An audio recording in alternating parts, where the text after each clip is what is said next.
আজকে আমি একটু সাজুগুজু করে রেডি হচ্ছিলাম, তার কারণ আজকে আমি ক্যালকাটা ইউনিভার্সিটি যাব।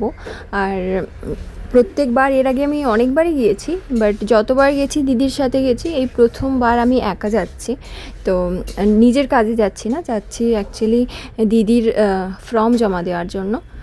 আমি একদম ফুল রেডি হয়ে গেছি, এবার শুধু আমি অপেক্ষা করছিলাম কখন ড্রাইভার আসবে। তো একদম ফুল রেডি, শুধুমাত্র আমার আই কার্ডটা বাকি ছিল, তো এখন আমি আই কার্ডটাও পরে নিয়েছি। তো এবার আমি যাব। ভাবলাম যে একটু দিদিকে ভিডিও কল করে দেখাই আমাকে কেমন লাগছে, তাই ওকে ভিডিও কল করে একটু বিরক্ত করছিলাম। তো তারপর আমি ফোনটা রেখে দিই, আর দেখি যে ড্রাইভার চলে এসছে, তাই জন্য একদম ব্যাগটা কাঁধে ঝুলিয়ে একদম রেডি হয়ে গাড়িতে বসে যাই। আর আমার সাথে বাবাও যাচ্ছিল, বাবা অন্য জায়গায় যাচ্ছিল আর আমি ইউনিভার্সিটি যাচ্ছিলাম, তো দুজনে একসাথেই চলে যাচ্ছিলাম।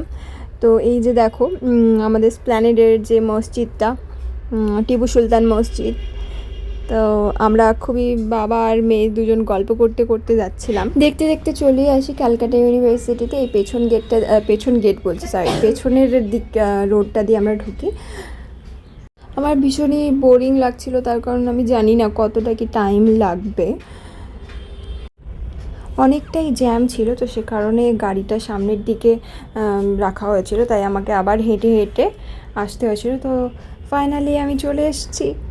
প্রথমে বুঝতে পারছিলাম না যে কোথায় অপেক্ষা করব, তারপর দিদিকে ভিডিও কল করি, ও বলে যে তুই আমাদের কমন রুমে গিয়ে বস, ওখানে যা ইচ্ছে কর। আমার খুব খিদেও পাচ্ছিলো, তো বাড়ি থেকে খেয়ে আসিনি, সেই জন্য ওখানে বসে আমি বিস্কিট খাচ্ছিলাম।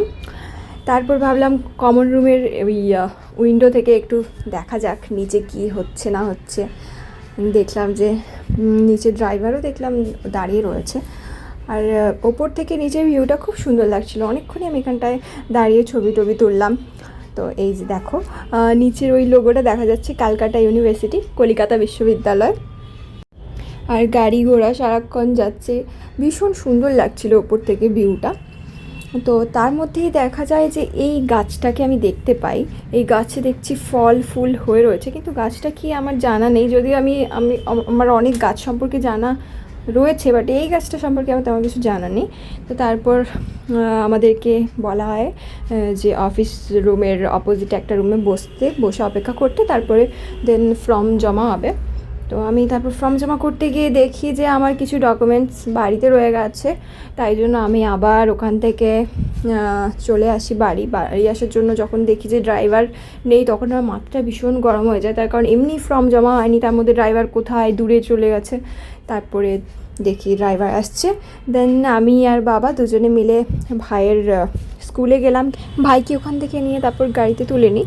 তো ভাই বলছিল যে ওর বেস্ট ফ্রেন্ডের সাথে ওর ঝগড়া হয়ে গেছে, তাই ও কাটটি করে এসছে। অ্যাকচুয়ালি ও কাটটিটা করেনি, ফার্স্টে ওর বেস্ট ফ্রেন্ড কাটটি করেছে, তাই ও বলেছে ঠিক আছে তোর সাথে আজ থেকে আমার কাটটি। এই সমস্ত গল্প শুনতে শুনতেই আমরা যাচ্ছিলাম। তো তার মধ্যে আমরা দেখতে দেখতে চলেই আসি বাড়ির কাছে। তো চলো আজকে ভিডিওটা এখানেই এন্ড করছি, দেখা হচ্ছে নেক্সট ভিডিওতে। তো টাটা, বাই বাই।